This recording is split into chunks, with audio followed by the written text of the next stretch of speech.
Bonjour à tous, bienvenue sur cette vidéo. Aujourd'hui, nous allons retrouver Sandra, la professeure que vous avez déjà vue plusieurs fois sur cette chaîne YouTube. Sandra va nous parler des différences entre l'anglais américain et l'anglais britannique. Alors si c'est la première vidéo d'une série de 3 vidéos et vous pourrez retrouver les 2 autres vidéos ainsi que le texte à télécharger sur l'espace membre Anglais Cours Club au cours de la semaine prochaine et de la semaine suivante pour les 2 prochaines vidéos. Quoi qu'il en soit, dans cette première vidéo, vous allez apprendre des différences très importantes, très utiles à connaître entre l'anglais américain et l'anglais britannique. Allez, sans plus attendre, on retrouve Sandra.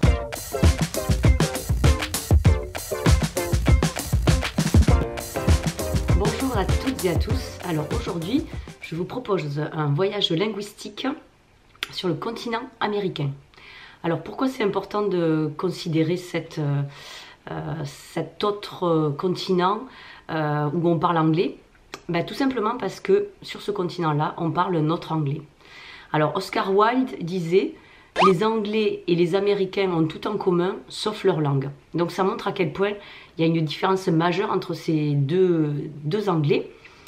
C'est un peu la même différence qu'on a entre le français de France et le français du Québec, l'espagnol d'Espagne et l'espagnol d'Amérique latine, le portugais du Brésil et le portugais du Portugal.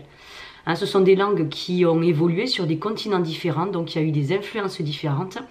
Et aujourd'hui, la différence qu'on a entre l'anglais britannique et l'anglais américain, elle va résider dans le vocabulaire, dans l'orthographe, la prononciation, voire même la grammaire. Donc pour la petite histoire, quand on dit I have got, là on parle en anglais britannique. Alors là je vous renvoie à une vidéo qu'on a fait récemment sur les 18 erreurs fréquentes en anglais, où là j'aborde cet aspect-là du I have got, qui est donc de l'anglais britannique. Et pour dire je n'ai pas, soit on dit I haven't got, soit on dit I don't have en anglais américain. Alors le problème c'est qu'en France on apprend majoritairement l'anglais britannique, c'est normal vu la proximité géographique avec la Grande-Bretagne. Alors moi j'ai fait un peu le chemin inverse, c'est-à-dire que je suis allée vivre aux États-Unis avec mon bagage assez élaboré d'anglais britannique. J'étais assez confiante et le problème c'est que je me suis retrouvée dans le Tennessee où là ils avaient jamais côtoyé d'Européens, donc ils me parlaient avec leur anglais américain et sur bien des aspects je ne comprenais pas ce qu'on me disait au-delà de l'accent et j'avais du mal à me faire comprendre sur des termes qui me semblaient moi basiques. Et mes enfants ont fait le chemin inverse, c'est-à-dire que eux ils ont appris l'anglais américain et quand on est revenu des États-Unis, ils ont été amenés à apprendre au collège l'anglais britannique. Donc ils étaient confiants en se disant on va rien apprendre en cours d'anglais et finalement oui ils apprennent quasiment une autre langue. Alors il faut savoir que les Britanniques connaissent l'anglais américain puisque eux comme nous ils sont abreuvés de séries américaines sans traduction évidemment. Mais l'inverse n'est pas forcément vrai, c'est-à-dire qu'un Américain qui n'a pas vraiment voyagé, il va pas connaître l'anglais britannique, il pensera que son anglais américain est parlé partout dans le monde.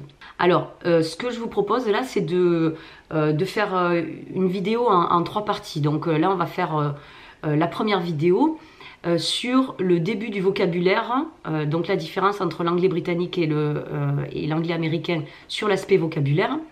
Et quand je vais montrer le drapeau, ça vous montrera qu'on est là sur l'anglais américain. Alors, on commence par le vocabulaire donc divers.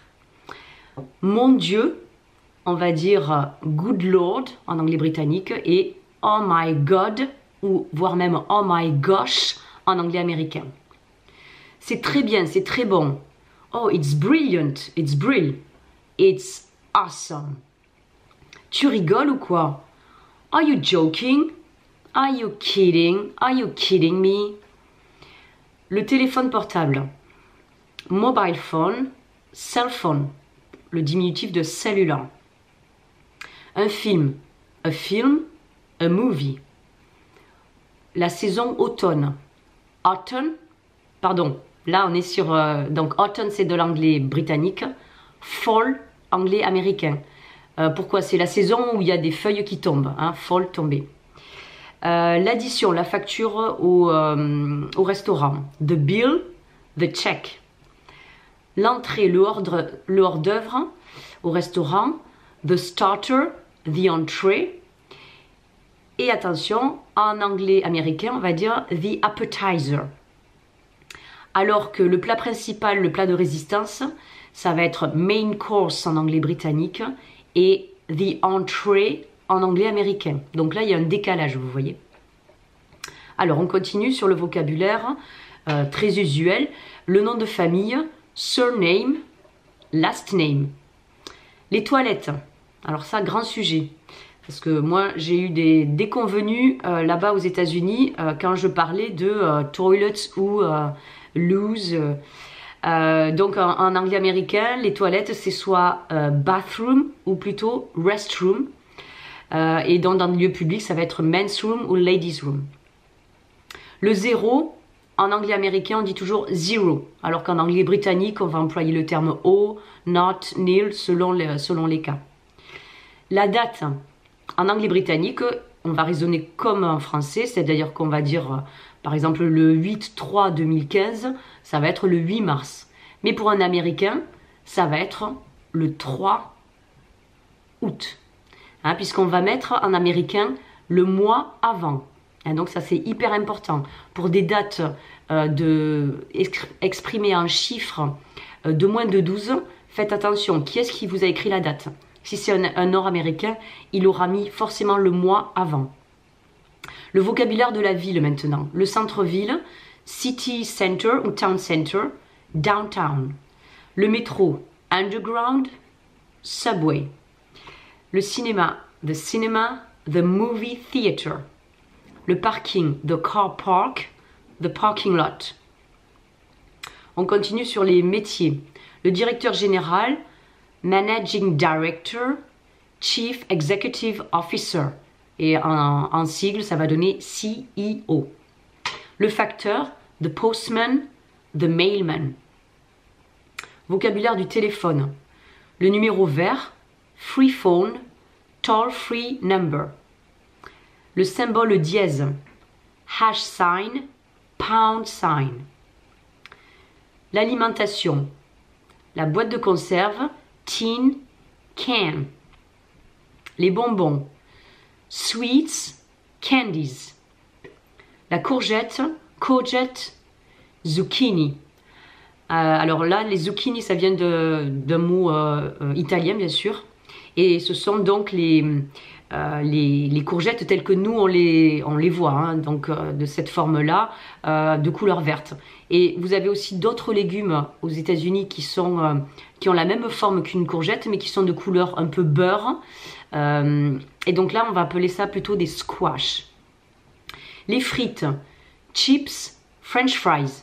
Alors pour la petite histoire, ça n'a rien à voir avec des frites françaises, mais selon les versions, cela viendrait d'un ancien mot irlandais qui va dire to French, qui veut dire couper en morceaux, puisque les french fries, enfin les frites, donc les pommes de terre, ont été importées aux États-Unis par les Irlandais qui étaient très pauvres, qui n'avaient quasiment que ça à manger, des pommes de terre, et qui ont découpé les pommes de terre pour les manger en frites.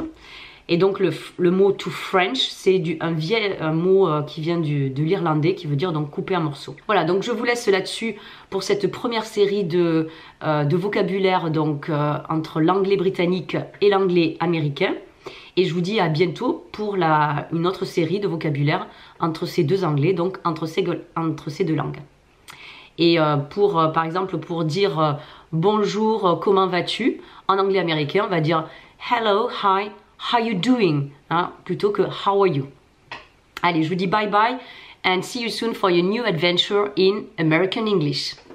Bye.